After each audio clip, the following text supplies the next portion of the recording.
contraire, échanger, encore plus difficile à vivre. Parce que les tensions sont là, que les risques de violence dans la famille scandent le quotidien.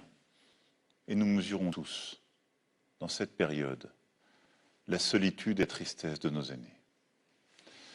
Et pourtant, grâce à nos efforts, chaque jour nous avons progressé. Nos fonctionnaires et personnels de santé, médecins, infirmiers, aides-soignants, ambulanciers, secouristes, nos militaires, nos pompiers, nos pharmaciens ont donné dans cette première ligne toute leur énergie pour sauver des vies et soigner. Ils ont tenu. Les hôpitaux français ont réussi à soigner tous ceux qui s'y présentaient. Ces journées, ces semaines ont été et resteront l'honneur de nos soignants, en ville comme à l'hôpital.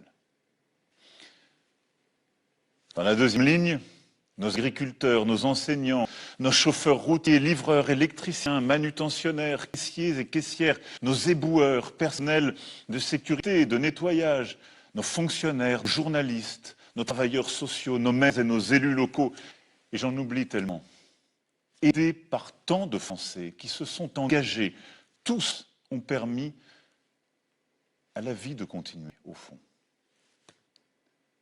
Et chacun d'entre vous, dans ce que j'ai appelé cette troisième ligne, chacun d'entre vous, par votre civisme, en respectant les règles de confinement, grâce aussi à la vigilance de nos policiers et de nos gendarmes, vous avez fait que l'épidémie commence à marquer le pas. Les résultats sont là. Plusieurs régions ont pu être épargnées. Depuis quelques jours, les entrées en réanimation diminuent. L'espoir renaît. Et je veux ce soir vous remercier très chaleureusement pour ce dévouement et vous dire toute reconnaissance. Alors, étions-nous préparés à cette crise? À l'évidence, pas assez. Mais nous avons fait face. En France, comme partout ailleurs, nous avons donc dû, parer à l'urgence, prendre des décisions difficiles à partir d'informations partielles, souvent changeantes, nous adapter sans cesse. Car ce virus était inconnu et il porte encore aujourd'hui beaucoup de mystères. Le moment, soyons honnêtes, a révélé des failles, des insuffisances. Comme tous les pays du monde, nous avons manqué de blouses, de gants, de gel hydroalcoolique. Nous n'avons pas pu distribuer autant de masques que nous aurions voulu pour nos soignants, pour les personnels s'occupant de nos aînés, pour les infirmières, les aides à domicile. Dès l'instant où ces problèmes ont été identifiés, nous sommes mobilisés. Gouvernement, collectivités locales, industriels, associations, pour produire et pour acquérir le matériel nécessaire. Mais je mesure pleinement que lorsque l'on est au front, il est difficile d'entendre qu'une pénurie mondiale empêche les livraisons. Les commandes sont désormais passées. Surtout, nos entreprises françaises et nos travailleurs ont répondu présents et une production comme en temps de guerre s'est mise en place. Nous avons réouvert des lignes pour produire, nous avons réquisitionné. D'ici 3 semaines, nous aurons, imaginez-le, multiplié par 5 la production de masques pour nos soignants en France. Et nous aurons produit 10 000 respirateurs supplémentaires de plus sur notre sol. Ces respirateurs si précieux en réanimation. Grâce à ces efforts, nous saurons faire face. Et nous allons continuer à distribuer davantage d'équipements. Mais comme vous, j'ai vu rater encore trop de lenteur, de procédures inutiles, des faiblesses aussi de notre logistique. Nous en tirerons toutes conséquences en temps voulu, quand il s'agira de réorganiser. Ces dernières semaines, soyons aussi justes avec notre pays, ont été marquées par de vraies réussites. Le doublement du nombre de lits en réanimation, ce qui n'avait jamais été atteint. Les coopérations inédites entre l'hôpital, les cliniques privées et la médecine de ville. Le transfert de patients vers les régions les moins touchées, mais aussi vers le Luxembourg, la Suisse, l'Allemagne et l'Autriche, je remercie. La mise en place de l'enseignement à distance, l'organisation de chaînes de solidarité dans nos communes, la réussite de tous ceux qui nous ont nourris durant ces semaines, sans rupture, avec engagement. Le rapatriement de plusieurs dizaines de milliers de ressortissants français et européens depuis les pays du monde entier et le soutien aux Français de l'étranger. Très souvent, ce qui semblait impossible depuis des années, nous avons su le faire en quelques jours. Nous avons innové, osé, agi. Au plus près du terrain, beaucoup de solutions ont été trouvées. Nous devons nous en souvenir, car ce sont autant de forces pour le futur. Mes chers compatriotes, si je tenais à adresser à vous ce soir, après avoir largement consulté ces derniers jours, c'est pour vous dire en toute transparence ce qui nous attend pour les prochaines semaines et les prochains mois. L'espoir renaît, je vous le disais, oui, mais rien n'est acquis. Dans le Grand Est comme en Île-de-France, les services hospitaliers sont saturés. Partout, en Hexagone comme dans les Outre-mer, le système est sous tension et l'épidémie n'est pas encore maîtrisée. Nous devons donc poursuivre nos efforts et continuer d'appliquer les règles. Plus elles seront respectées, plus nous sauverons de vies. C'est pour cela que le confinement le plus strict doit encore se poursuivre jusqu'au lundi 11 mai. C'est durant cette période le seul moyen d'agir efficacement. C'est la condition pour ralentir encore davantage la propagation du virus, réussir à retrouver des places disponibles en réanimation et permettre à nos soignants de reconstituer leurs forces. Le lundi 11 mai ne sera possible que si nous continuons d'être civiques, responsables, de respecter les règles et que si la propagation du virus a effectivement continué à ralentir. Je mesure pleinement, en vous le disant, l'effort que je vous demande. Durant les 4 semaines à venir, les règles prévues par le gouvernement devront continuer d'être respectées.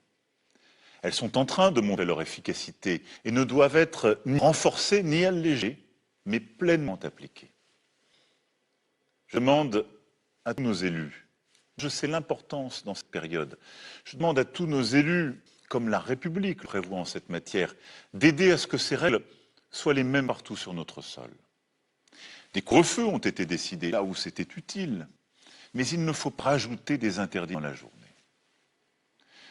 Notre vie quotidienne, il faut continuer, lorsque nous sortons, à appliquer les gestes barrières, nous tenir à distance et nous laver les mains.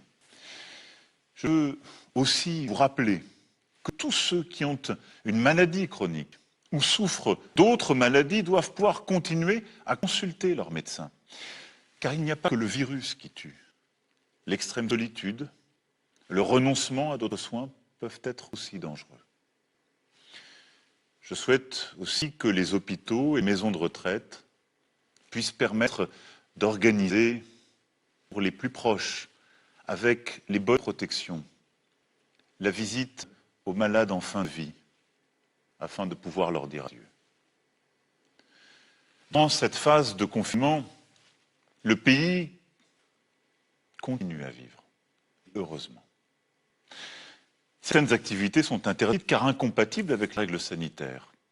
Pour tous les autres secteurs économiques, quand la sécurité des travailleurs, des entrepreneurs est bien garantie, ils doivent pouvoir produire, et ils l'ont largement fait depuis maintenant un mois. Pour tous ceux qui doivent être aidés durant cette période, les mesures de chômage partiel pour les salariés et de financement pour les entreprises seront prolongées et renforcées. Elles sont inédites et protègent d'ores et déjà plus de 8 millions de nos salariés et nombre de nos entreprises. Pour les artisans, les commerçants, les professions libérales et les entrepreneurs, le Fonds Solidarité apporte une première réponse. Mais je sais votre angoisse. Je l'ai entendu, je l'ai lu. Les charges qui continuent de tomber, les traites, les loyers, les emprunts. C'est pourquoi j'ai demandé au gouvernement d'accroître fortement les aides, de les simplifier pour vous permettre de surmonter cette période. Je souhaite que les banques puissent décaler toutes les échéances beaucoup plus massivement qu'elles ne l'ont fait. Et les assurances doivent être au rendez-vous de cette mobilisation économique. J'y serai attentif. Il y a donc un travail dans les prochains jours à poursuivre pour vous consolider économiquement dans cette période. Rapidement, un plan spécifique sera mis en œuvre pour les secteurs qui, comme le tourisme, l'hôtellerie, la restauration, la culture et l'événementiel, seront durablement affectés. Des annulations de charges et des aides spécifiques seront mises en place. Pour les plus fragiles et plus démunis, ces semaines sont aussi très difficiles. Je veux remercier les maires, les élus locaux, les associations qui se sont fortement mobilisés aux côtés du gouvernement. Et j'ai demandé à celui-ci d'aller plus loin, là aussi, et de verser sans délai une aide exceptionnelle aux familles les plus modestes avec des enfants, afin de leur permettre de faire face à leurs besoins essentiels. Les étudiants les plus précaires, vivant parfois loin de leur famille, en particulier lorsque celle-ci vient d'outre-mer, sont aussi aidés. Mercredi, le Conseil des ministres décidera des moyens financiers nouveaux et le gouvernement apportera toutes les réponses nécessaires à chaque fois qu'il le faudra. Le 11 mai prochain, chers compatriotes, sera donc le début d'une nouvelle étape. Elle sera progressive. Les règles pourront être adaptées en fonction de nos résultats, car l'objectif premier demeure la santé de tous les Français. À partir du 11 mai, nous rouvrirons progressivement les crèches, les écoles, les collèges, les lycées. C'est pour moi une priorité, car la situation actuelle creuse les inégalités. Trop d'enfants, notamment dans les quartiers populaires, dans nos campagnes, sont privés d'école, sans avoir accès au numérique, et ne peuvent être aidés de la même manière par les parents. Dans cette période, les inégalités de logement, les inégalités entre familles sont encore plus marquées.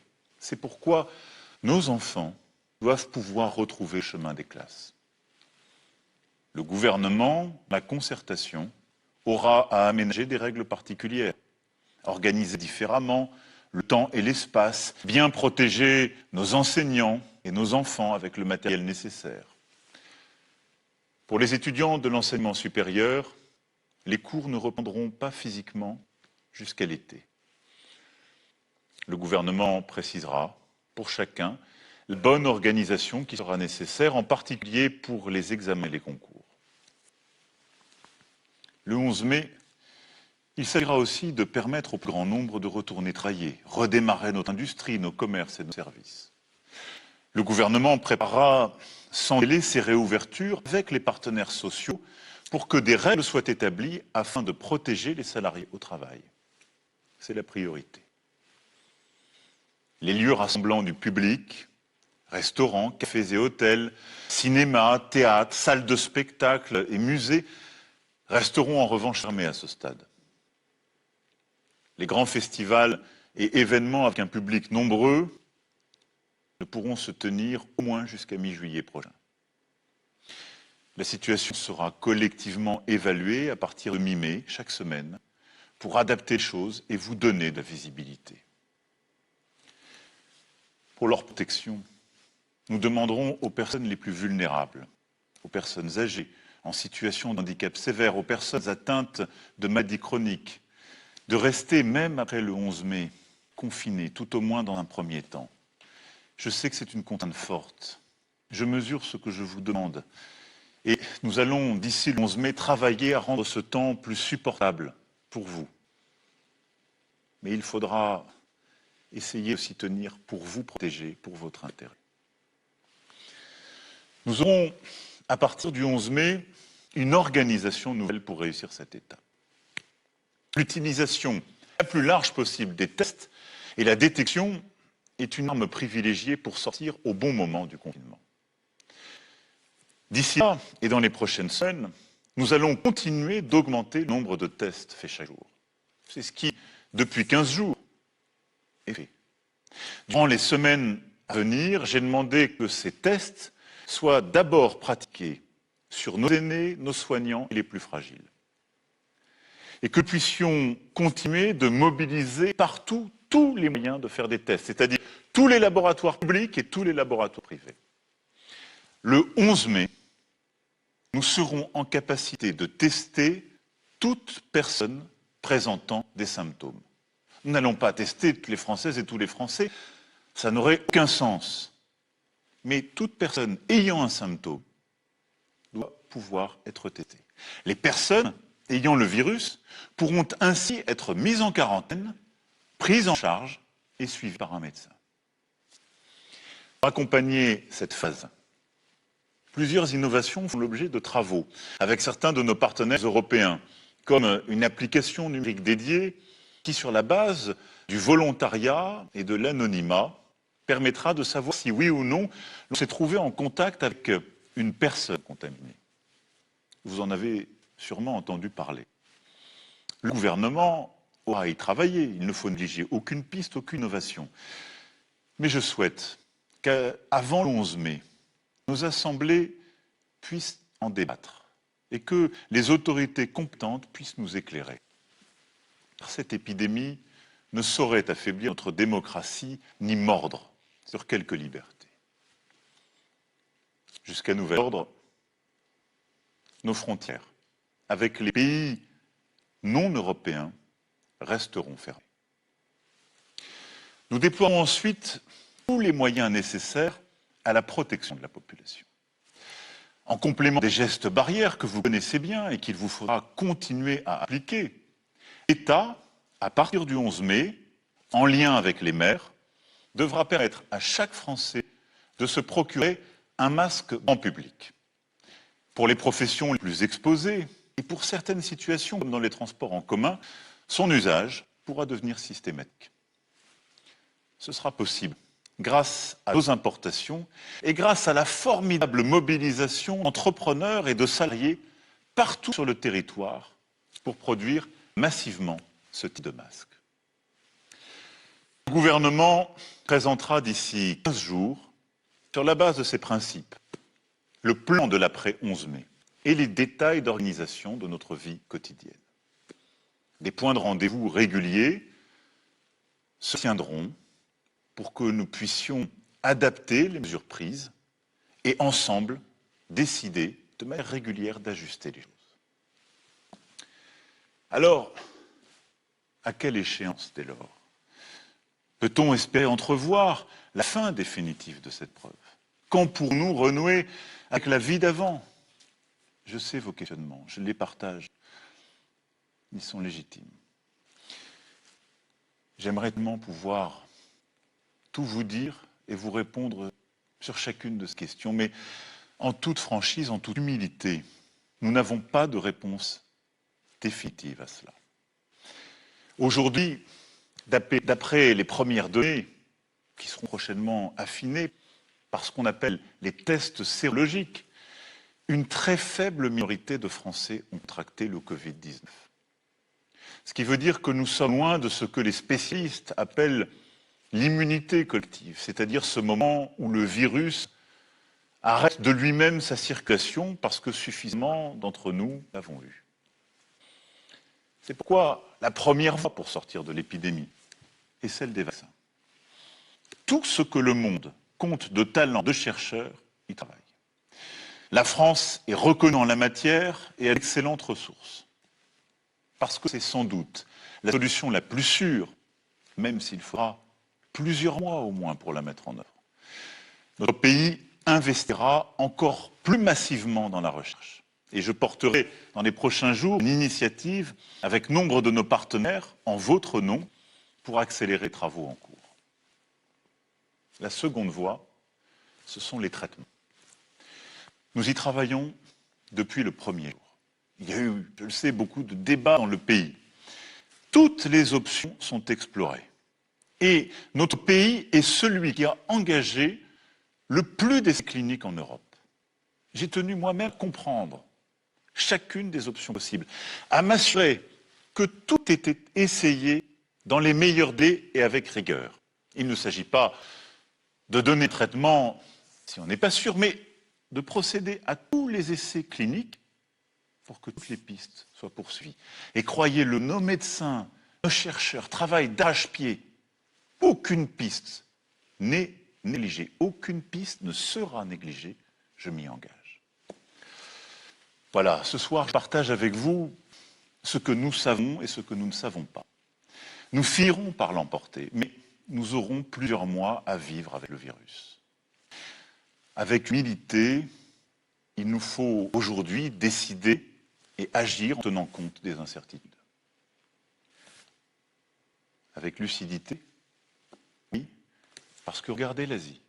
Le virus semblait avoir été vaincu et il revient dans de nombreux pays qui, à nouveau, décident de refermer leurs économies. Il nous faut donc procéder avec calme, courage. Mais ce que je sais à ce moment, mes chers compatriotes, c'est que notre nation se tient debout, solidaire, dans un but commun. On disait que nous étions un peuple indiscipliné, et voilà que nous respectons des règles, des disciplines parmi les plus rigoureuses jamais imposées à notre peuple en temps de paix. On disait que nous étions un peuple épuisé, routinier, bien loin de l'élan des fondations. Et voilà que tant d'entre vous rivalisent de dévouement, d'engagement face à l'inattendu de cette menace. Nous voilà tous solidaires, fraternels, unis. Concitoyens d'un pays qui fait face, concitoyens d'un pays qui débat, qui discute, qui continue de vivre sa vie démocratique, mais qui reste unis. Je veux ce soir partager avec vous au cœur de l'épreuve cette fierté. Cette certaine idée qui a fait la France est bien là, vivante et créatrice. Et cela doit nous remplir d'espoir. C'est nous. Durant les semaines à venir, le gouvernement, le Parlement, notre administration, avec nos maires et nos élus locaux, auront à préparer la suite. Pour ce qui me concerne, je tâcherai de porter en Europe notre voix afin d'avoir plus d'unité, de solidarité. Les premières décisions ont été dans le bon sens. Et nous avons beaucoup poussé pour ça, qu'il s'agisse de la Banque centrale européenne, de la Commission européenne ou des gouvernements. Mais nous sommes à un moment de vérité qui impose plus d'ambition, plus d'audace, un moment de refondation. Nous devons aussi savoir aider nos voisins d'Afrique à lutter contre le virus plus efficacement, à les aider aussi sur le plan économique en annulant massivement leurs dettes. Oui, nous ne gagnerons jamais seuls, parce qu'aujourd'hui, à Bergame, Madrid, Bruxelles, Londres, Pékin, New York, Alger ou Dakar, nous pleurons les morts d'un même virus. Alors si notre monde sans doute se fragmentera, il est de notre responsabilité de bâtir dès aujourd'hui des solidarités, des coopérations nouvelles. Il nous reviendra aussi, dans les prochaines semaines, de préparer l'après. Il faudra rebâtir notre économie plus forte afin de produire et redonner plein espoir à nos salariés, nos entrepreneurs, garder notre indépendance financière. Il nous faudra rebâtir une indépendance agricole, sanitaire, industrielle et technologique française et plus d'autonomie stratégique pour notre Europe. Cela passera par un plan massif pour notre santé, notre recherche, nos aînés, entre autres. Il nous faudra nous rappeler aussi que notre pays, aujourd'hui, tient tout entier sur des femmes et des hommes que nos économies reconnaissent et rémunèrent si mal. Les distinctions sociales ne peuvent être fondées que sur l'utilité commune. Ces mots, des Français les ont écrits il y a plus de 200 ans. Nous devons aujourd'hui reprendre le flambeau et donner toute sa force à ce principe. Il nous faudra bâtir une stratégie où nous retrouverons le temps long, la possibilité de planifier la sobriété carbone, la prévention, la résilience, qui seuls peuvent permettre de faire face aux crises à venir. Ces quelques évidences s'imposent aujourd'hui à nous, mais ne suffiront pas. Et je reviendrai donc vers vous pour parler de cet après. Le moment que nous vivons est un ébranlement intime et collectif. Sachons le vivre comme tel. Il nous rappelle que nous sommes vulnérables. Nous l'avions sans doute oublié. Et ne cherchons pas tout de suite à y trouver la confirmation de ce en quoi nous avions toujours cru. Non. Sachons dans ce moment sortir des sentiers battus, des idéologies, et nous réinventer. Moi le premier. Il y a dans cette crise une chance. Nous ressouder, éprouver notre humanité, bâtir un autre projet dans la concorde. Un projet français, une raison de vivre ensemble profonde. Dans les prochaines semaines, avec toutes les composantes de notre nation, je tâcherai de dessiner ce chemin qui rend cela possible. Mes chers compatriotes, nous aurons des jours meilleurs et nous retrouverons les jours heureux, j'en ai la conviction. Et les vertus qui aujourd'hui nous permettent de tenir seront celles qui nous aideront à bâtir l'avenir. Notre solidarité, notre confiance, notre volonté. Alors prenez soin de vous, prenons soin les uns des autres et nous tiendrons. Vive la République, vive la France.